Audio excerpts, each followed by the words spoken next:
Thank you for having me here today. I'm an anesthesiologist by training, as well as I have a special interest in pain management. We're talking about pain today. So pain management is something that probably largely neglected, but very pertinent to everyone's life because pain persists and is present in almost every aspect of our lives daily. So as pain doctors, we are here to look at it in a different perspective, but from a Western medicine perspective as well.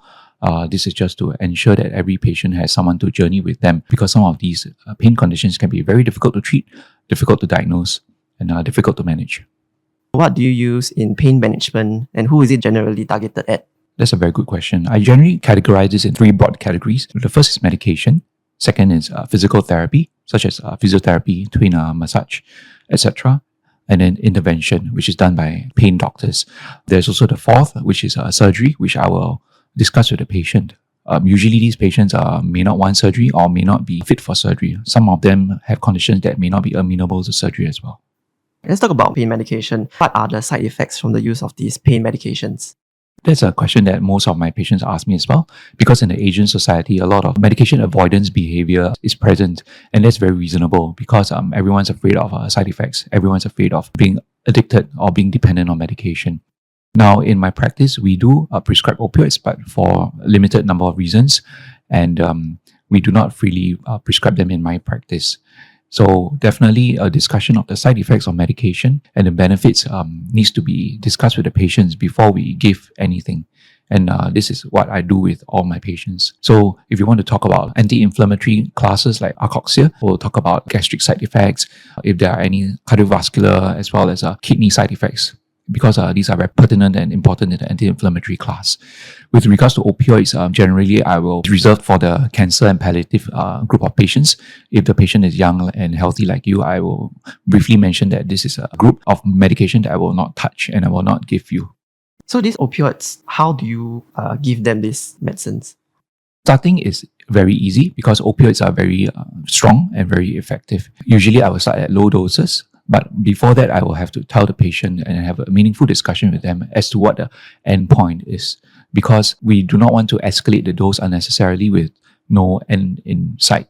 If need be, sometimes there needs to be an agreement to be signed between the patient and the clinic so that there is a mutual understanding. Is there a go-to opioid that you always use? There is not a single one I use because every opioid drug has a different property. It allows us to tailor it to the patient's condition much easier. Can you share more about pain management for patients in palliative care? Yeah, so actually pain management is done by the palliative physicians, some of the medical oncologists as well. So they start according to the WHO letter of analgesia, things like paracetamol, topicals, Arcoxia, which we previously mentioned. And for these patients, opioids will be considered as well.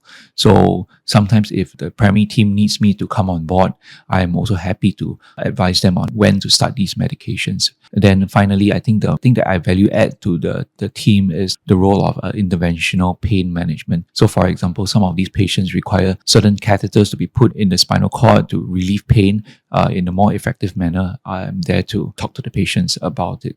Things like nerve blocks, even, that's where we come in. You mentioned intervention. Can you talk more about what it is? Intervention simply means putting a needle into the patient's body. This is very simply put. It is also a way to avoid surgery. It is minimally invasive. Why do we say minimally invasive? Because there is still a needle going into the body, which is invasive. Some of these needles can be rather large bore, so a bit of sedation to allow patient comfort is needed. So what is injected through these needles will be discussed with the patient as well. It's not necessarily just steroids or something to dull the pain away. Sometimes it's to target the possible pain generators like slip discs, like facet joints, like compressed nerves. And this is to help the patient ease up their pain condition much better. Essentially, is to treat the underlying pain condition and not just to dull the patient's pain only. How do you work with other doctors with regards to patient care? It's usually a friendly discussion. Most of the doctors I work with will be gastroenterologists, sometimes neurologists, some surgeons as well. By the time they consider the patient's pain, they might have gone through a lot of simple painkillers, but the problem may not be solved. So that's when they will refer to me. But of course, when I come up with a plan, when I come up with a diagnosis, I will discuss with them first to make sure that my plan does not interfere with whatever they have planned for the patient down the road. So it has to be an open discussion there. Are there any other alternative pain management tools? I think in this day and age, if you walk by the shopping mall, there are a lot of alternative pain management tools that is being sold and being advertised out there by non-medical practitioners. When the patient discusses these things with me, I tell them if it helps, then go ahead, if it's worth your time and money. But I will tell them whether it's beneficial or not. I usually stick to the medication category, which is a huge category already. Physical therapy, like physiotherapy, this is something that I will encourage most patients to go, especially if they are having a sports injury or musculoskeletal problem or back pain, for example. I will talk about intervention, but of course, intervention is something that not all patients want to go under because of fear of being admitted to the hospital or fear of going under anesthesia. Yeah, but these are really the three broad things that I use. Alternative ones may not be standard Western medicine practice or may not be evidence practice. So these things may need to be researched or looked into carefully before I actually recommend them to patients. Are there patients that will develop resistance or allergies to these tools or medications?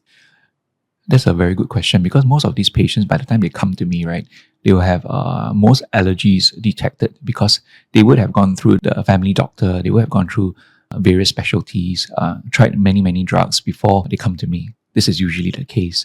If they have an allergy to a painkiller already, it would have been listed.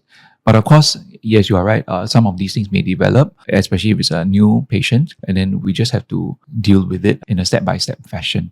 Tolerance, dependence, all these usually don't develop unless they are on opioids. So it is very common to hear people saying that, oh, I take Panadol and after a while it doesn't work on me. And hence they stop taking it. But I do encourage them to continue taking it because in the body, it doesn't really create tolerance or dependence. Sometimes it may just be an evolution of their pain condition so that they don't see so much effect. Are there any instances where pain medication is not advisable? If there are very strong allergies, if the patient does not want to take them. I think these are the two strongest indications because you do not want to force anything that the patient doesn't want to do. Other than that, again, I will discuss with the patient pros and cons or the benefits of being on medication. Yeah, if the patient really doesn't want to, then I will advocate physiotherapy as a minimum. Or even if it's not oral medication, it's topical medication. Are there any risk in taking pain medication alongside other medications patients might be taking, like antidepressants and anticonvulsants? Yes. So we want to look at the medical history of the patient. So for those with liver problems, liver failure, for example, we do not want to start them on paracetamol. For those with heart problems and kidney problems, like we mentioned previously, the anti-inflammatory class like Alcoxia, Voltaren, diclofenac, etc., may worsen those things. So it is not medically safe in Singapore to give them, and most doctors would be prudent enough not to give these medication to such patients. When it comes to some of them like tramadol, Panadine, for example, Scodexa, these are drugs that may cause a bit more drowsiness. So you are right in saying that antidepressants, antipsychotics, other mood medications may have added drowsiness, the drowsy effect added upon. So these things need to be advised and brought forward to the patient. A lot of anti-nerve medication or anti-neuropathics like gabapentin and Lyrica also have side effects with all these mood-altering drugs, which needs to be discussed with the patient as well. If we don't want any medications, are there any other ways that patients can manage and reduce their pain? A lot of them come to me with supplements, right? Are these supplements okay to take? Usually I'll tell them it's fine. And as long as it helps you, then that's okay. Like for us, a lot of people want to take glucosamine. So glucosamine, for some people, they think it helps with the pain. So I don't discourage it because it is harmless. Usually all these vitamins, additives are not harmful to the body. So I will tell them and advise them accordingly. So these are fine. Other adjuncts would be things like splints, wrist splints, ankle splints, knee guards. These things, I will also talk to the patient about it.